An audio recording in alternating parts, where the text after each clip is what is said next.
Supreme court judgement వచ్చినాక ఏ party ఎందుకు నోరు తెరవాలి? సుప్రీంకోర్టు జడ్జిమెంట్ వచ్చినాక కళ్ళ ముందు వచ్చింది కదా, ఏ పార్టీ అది తప్పుడు జడ్జిమెంట్ అని ఎందుకు నోరు తెరవాలి? రాహుల్ గాంధీ గారు ఎందుకు నోరు తెరవాలి? బీజేపీ ఆర్ఎస్ఎస్ ఒకవైపు పక్క పెడదాం, వాళ్ళ దృక్పథం క్లియర్గా ఉన్నది. వాళ్ళేం దాపరికంలో లేరు, వాళ్ళు నమ్మించడానికి ఏదో మీదికి మాట్లాడతలేరు, వాళ్ళు క్లియర్గా ఉన్నారు. కానీ మనల్ని నమ్మించిన కాంగ్రెస్ పెద్దలు ఎందుకు ఆ సుప్రీంకోర్టు జడ్జిమెంట్ తప్పు అని ఎందుకు రాహుల్ గాంధీ గారు ఒక ధైర్యంగా మాట్లాడలేకుండా పోతున్నాడు? ఎందుకు సోనియా గాంధీ గారు మాట్లాడతలేరు? ఎందుకు మల్లికార్జున ఖర్గే మాట్లాడతలేదు? ఎందుకు వాళ్ళు మాట్లాడతలేకుండా పోయినరు? మీ ఇష్టమున్నా నా ఇష్టమున్నా లేకపోయినా కాంగ్రెస్ బీజేపీ మధ్యలో కనుక ఒక ఎన్నిక జరిగితే, కాంగ్రెస్ బీజేపీ మధ్యలో ఇక్కడ ఒక ఎన్నిక జరిగితే కళ్ళు మూసుకొని కాంగ్రెస్ కి ఇష్టం ఎవరు?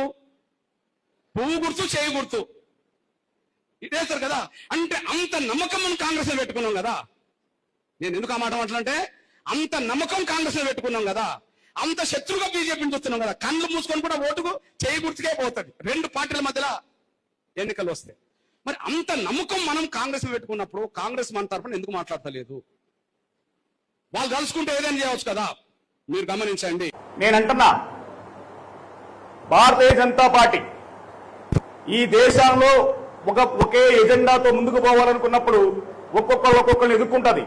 రాముడి కాలంలో ఆంజనేయుడు దొరికాడు మన దక్షిణ భారతంలో, దక్షిణ భారతంలో. అట్టాగే ఈనాటి కాలంలో కూడా ఒక ఆంజనేయుడు దొరికాడు. ఆ ఆంజనేయుడు ఏం చెప్పాడు? ఒకనాడు హైదరాబాద్ వేదిక మీద ఏం చెప్పాడు? అన్నా నేను మీకు దక్షిణాదిలో లక్ష్మణుడుకుంటా అని. అందరూ మన వాళ్ళు ఏమనుకున్నారంటే మోడీ రాముడు, ఈయన లక్ష్మణుడు అని చెప్పని అనుకున్నారు. కానీ లక్ష్మణుడి పాత్ర మరొకసారి మీ దృష్టి తీసుకొస్తా. లక్ష్మణుడు రాముడు వాళ్ళ నాన్న అడవికి పొమ్మంటాడు, రాముడు పోతున్నప్పుడు రాముడు ఎనికిడితే సీత కూడా, అరే నువ్వు పోతున్నావు కదా నేను కూడా వస్తానని చెప్పి సీత కూడా పోతుంది. అప్పుడు రాముడు సీత పోతున్నప్పుడు లక్ష్మణుడు వస్తాడు, అన్నా మీ ఇద్దరు కాపలా కాయడానికి నేను వస్తానన్నా అని. అప్పుడు రాముడు అంటాడు, అరే నీకు పెళ్ళయింది వద్దు ఉండు బాబు అని చెప్తాడు. లేదన్నా నీకు వచ్చే సాయం చేయాల్సిందే అంటాడు. సరే రమ్మంటాడు. రమ్మన్నప్పుడు రాముడు లక్ష్మణుడికి పెళ్ళయింది కదా, లక్ష్మణుడి భార్య ఊరిమిల వస్తుంది. వచ్చి సరే మీ నాన్న బొమ్మన్నాడు, మీ అన్న పోతున్నాడు ధర్మం, మీ అన్నని కిడితే మీ వదిన పోవడం న్యాయం, మరి నువ్వెందుకు పోతున్నావు? సరే నువ్వు పోతున్నావు బాగానే ఉంది, మరి నా సంగతి ఏందని అడిగిద్ది. ఎవరు?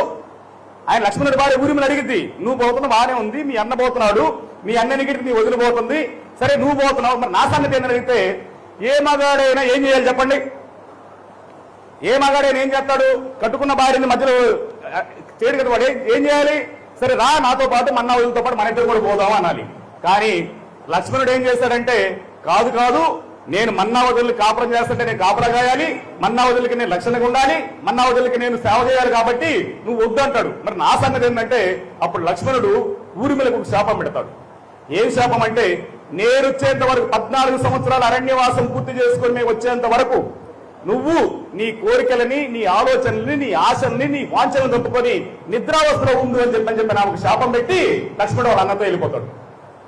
ఇప్పుడు చెప్పండి లక్ష్మణుడి పాత్ర ఏంది? ఇప్పుడు నేను దక్షిణ భారతంలో నీకు లక్ష్మణుడిగా ఉంటానంటే లక్ష్మణుడి పాత్ర ఏంది? ఈ దక్షిణ భారతదేశంలో ఉండబడిన దళితుల్ని, గిరిజనుల్ని, క్రైస్తవుల్ని, ముస్లింల్ని, సమస్త సమాజాన్ని నిద్రావస్థలోకి పెట్టి ఈ సమాజాన్ని మునిసంతరిస్తానని చెప్పి మాట ఇచ్చినట్టే కదా. ఆ మాట ఇచ్చిన దానిలో భాగమే అనుకుందాం. ఓకే, ఒకవేళ ఎస్సీ వర్గీకరణ సుప్రీంకోర్టు తీర్పు అది మనం వేసింది కాదు. నేను 2023 వరకు అక్కడ విన్నాను కదా. 2023 వరకు మన పిటిషన్ లేదు, మన సుప్రీంకోర్టుకి వెళ్ళలేదు.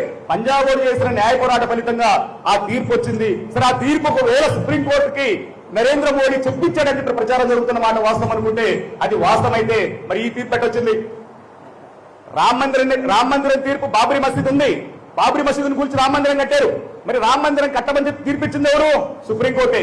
ఆ తీర్పు ఇప్పించింది ఎవరు? ఇదే బీజేపీ. ఎస్సీ వర్గీకరణ ఒక చేయమని చెప్పి తీర్పిచ్చింది ఎవరు? బీజేపీ. మరి ఈ రోజు దళిత క్రైస్తవులకు ఎస్సీ ఓటు రద్దు చేయమని చెప్పి తీర్పిచ్చింది ఎవరు? ఇదే బీజేపీ కాదా? మరి ఇదే బీజేపీ తీర్పిస్తే మీద మాట్లాడుతుంది కాంగ్రెస్ పార్టీ అన్యాయం చేస్తుంది అనుకుంటే మరి ఈరోజు అధికారంలో ఉండే పడే పార్టీ భారతీయ జనతా పార్టీ కదా. మరి భారతీయ జనతా పార్టీ న్యాయం చేసింది ఏంది?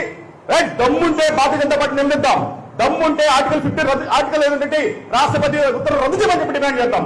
రద్దు చేయించి అది జీవో లాంటిదే కదా, అశోక్ జీవో లాంటిదే కదా అది. ఆ జీవో రద్దు చేస్తే తెలుగుంది 2 నిమిషాల పని. నరేంద్ర మోడీ చెప్తే 2 నిమిషాల పని. ఆ 2 నిమిషాల పని మభ్య పెట్టడం కోసం ఈ దేశంలో ఉండబడినటువంటి హిందువులు రెచ్చగొట్టి, ఈ రాష్ట్రంలో ఉండబడి బ్రాహ్మణులు తిడితే, బ్రాహ్మణులందరూ ఏకమైతే, వాళ్ళందరూ హిందువులు రెచ్చగొడితే, హిందువులకి క్రైస్తవుల మధ్య ఘర్షణ జరిగితే, ఈ దేశంలో హిందువులు అయితేనే ఎస్సీలు అవుతారు, లేకపోతే లేదని చెప్పే కుట్రకి తెరదీసే దగ్గర ఈ రోజు ఈ లక్ష్మణుని వాడుకుంటున్నారన్న విషయం కూడా మనం మర్చిపోతారు కోరుకుంటూ, క్రైస్తవ సమాజానికి మనం చెప్పాలి, పాస్టర్ సమాజానికి చెప్పొద్దు. దయచేసి కషాయోని నమ్మొద్దు, దయచేసి కసాయి వాడిని నమ్మొద్దు. ఎందుకంటే ఎటు తిరిగినా ఏం చేసినా ఈ రోజు భారతీయ జనతా పార్టీని ఒక మాట అంటల్లా, భారత రాజ్యాంగంలో ఉండబడిన హక్కులకి ప్రమాదం వస్తుంటే, భారత రాజ్యాంగానికి ప్రమాదం వస్తుంటే, బాబాసాహెబ్ అంబేద్కర్ వాదానికి ప్రమాదం వస్తుంటే ఒక్క మాట మాట్లాడకుండా భారతీయ జనతా పార్టీ నెత్తినేసుకుని ముందుకెళ్తున్న మనిషి ఈ దేశంలో మానవ హక్కులు కాపాడతారా, ఈ దేశంలో పౌర హక్కులు కాపాడతారా, కాపాడటానికి అవకాశం లేదన్న విషయాన్ని కూడా మనం గుర్తెరిగి